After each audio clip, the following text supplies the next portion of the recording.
Okay, so we've spent a bit of time talking about the culture, the business plans, the workplace itself in terms of the type of behaviors that generate um, innovation and creative thinking.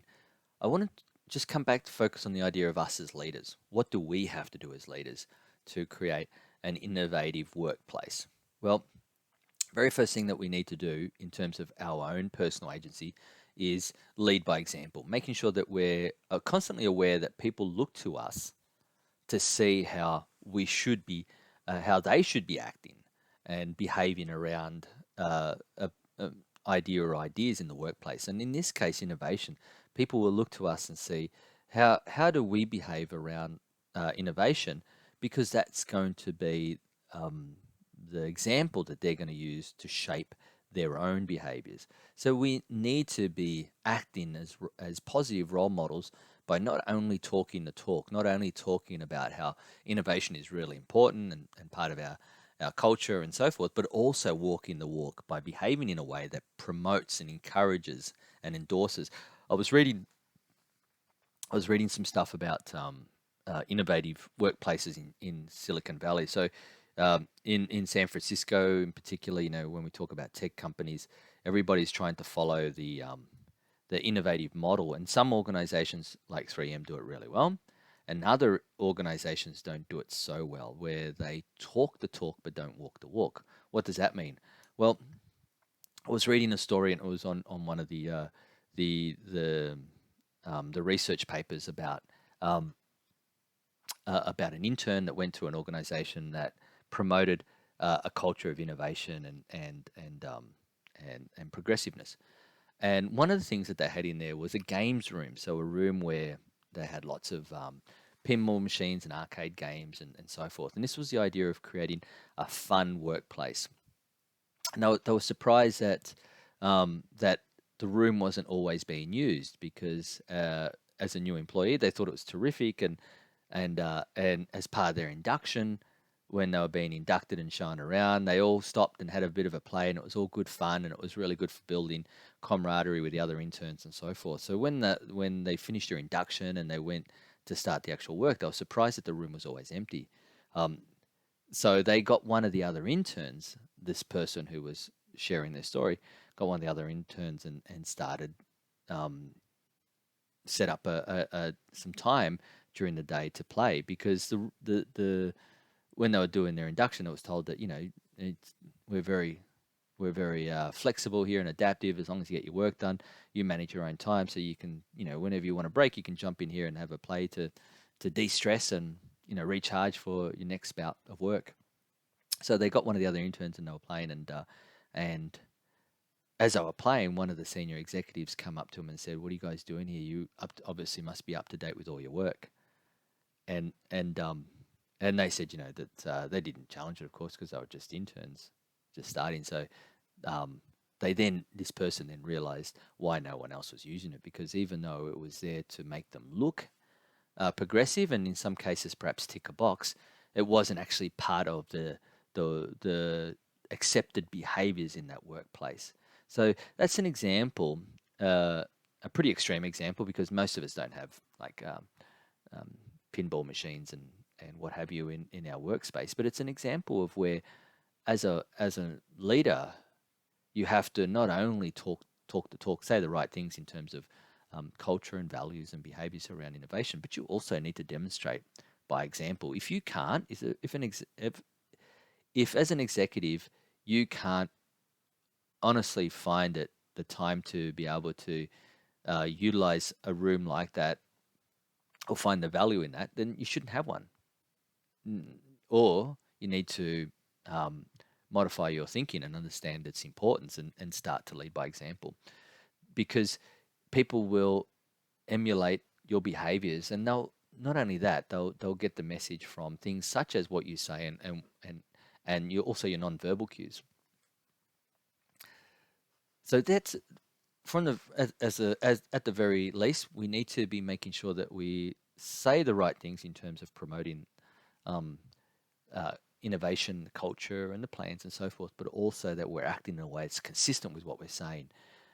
other things that we should be doing then from there, we should be looking for opportunities, always looking for opportunities for new ways of work. Um, try and break up from a closed-minded thinking to an open-minded thinking of saying, you know, there are actually better ways to do this. We just need to find them. Just because I don't know of them doesn't mean they don't exist. There are lots of things that we don't know that exist that we don't even know about. So we've got to have an open mind and understand that if we talk to the right people, and that might be our teams, our staff, if we look outside into our networks, might be through our industry or interest groups or just normal connections, look at what our competitors are doing. If we start to open up our mind, we will discover that there's new ways to do things, new opportunities, and then it's a matter of us leading the team to find the best way that we can apply that, how that needs to be applied, and the best way that that can be applied in our workplace.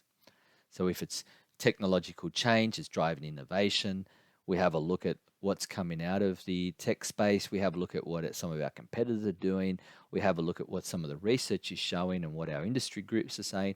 We can think about and say, well, we probably can't afford the Rolls-Royce model of that technology, but can we start to look at introducing some of these concepts to do things in a new way and to include this technology, and then start to generate that kind of thinking, so that we're not afraid of experimentation, not afraid to test new ideas out.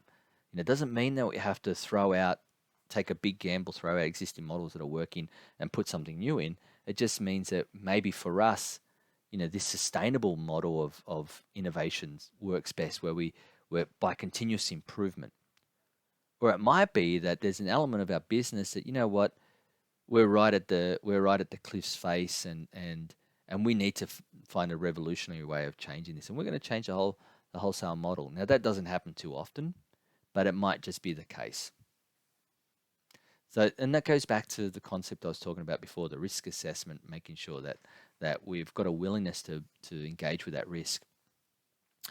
Because as a leader, we want to create teams that are diverse, not only diverse by nature, but diverse by thinking, that we've got different people in our team that think about problems in different ways, that come with solutions from different perspectives, so that we're not just a group, we're not an echo chamber of people that are just like me, that are going to agree with things that I say and disagree with the things that I say, that we've got people coming from different perspectives. And hopefully, if I've got an open mind, we can work through those to see which ones work best for us. And that they're complementary, those skill sets and experiences are complementary, that we've got a team that is not only creative but enthusiastic about innovation and changing things, so that we're not all afraid of change, but it may be that we've got a couple of people in the group who may not be as open to change, and that's okay, because it's good to have some stability within team, but that's not our whole team. That we've got people in there who are very enthusiastic and open-minded, and really going to be the front runners in terms of thinking about and introducing innovative ideas to the rest of the team. That we're looking to the horizon, not to the past. This idea of, it's always worked like this, so we're going to keep it like this. Yeah, it may have always worked like this, but the past is not an indication of the future. It can be a guide, but the landscape is constantly changing, and if we embed ourselves in the past, we're going to be left behind. Well, teams that are collaborative, they're happy to work together. They support each other because they recognize the importance of that. So they recognize the importance of each other, and we talked about this in the teams unit.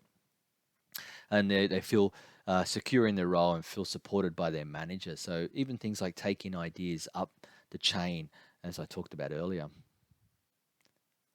And of course, like I've been talking through this unit, as leaders, we need to make sure that we encourage people to make those suggestions in an environment that is safe, so they don't feel like they're going to get ridiculed or get judged unduly in terms of any ideas that they come, because we're asking for creative ideas. So sometimes it means you're going to get some ideas that you perhaps at first may not necessarily think are too reasonable, but you've got to give them the opportunity to work through it. And that's what I talked about, that process earlier is really important, having a process where people can do that initial assessment before they bring it to you. So at least they've got a really strong narrative and framework when they're pitching you that idea.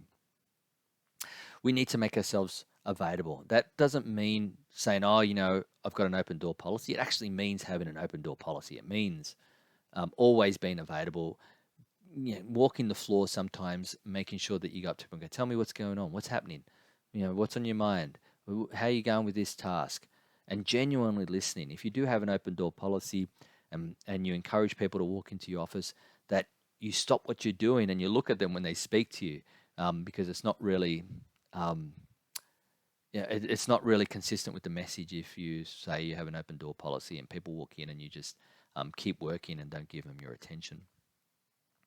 Of course, and then people need to feel comfortable with us. That sometimes they just want to come and bounce ideas off us. So we need to act as a sounding board, where we can talk to people without them feeling they've got any repercussions from that if they want to just bounce some ideas off us. So, hey Tony, I just want to bounce an idea off you. What do you think about this? And I'm keeping an open mind and being supportive with my feedback.